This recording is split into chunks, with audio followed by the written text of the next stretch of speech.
In today's class, we are going to learn how to poach an egg. The first thing that we will do is we will break open the egg in a steel katori or a small bowl. Then we are going to season the water. The water will be seasoned using salt. After the salt, we are going to add vinegar to the water. Vinegar is acidic in nature and it will help in coagulation of the protein in the egg.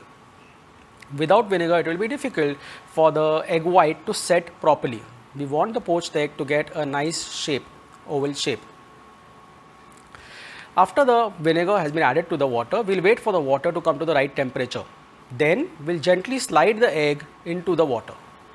When we are poaching the egg, the temperature of the water should be somewhere between 71 to 82 degrees Celsius, which is a very gentle heat. We don't want the temperature to go beyond 82 degrees Celsius because the number of bubbles that arise in a hot water are large, and these large bubbles will end up breaking or disintegrating the egg white. We want the egg white to be constricted towards the center. That's why we are trying to move the egg white towards the center. Also, you must have noticed that as soon as I added the egg goes and settles at the bottom of the pan. As it starts cooking, it will slowly start floating to the top. While doing all this, you need to be careful that you do not touch the egg using the spoon. If you are not careful enough, you might end up breaking the egg yolk. Gently transfer the egg onto a frying spoon. This is the best equipment that you can use for removing the egg from the pan so that you can get rid of the excess water.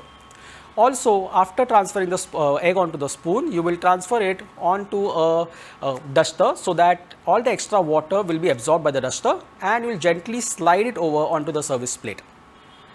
After you have slided it through, you will present the egg. An indication of a properly cooked poached egg is that the egg white is completely set, whereas the egg yolk is runny. Thank you.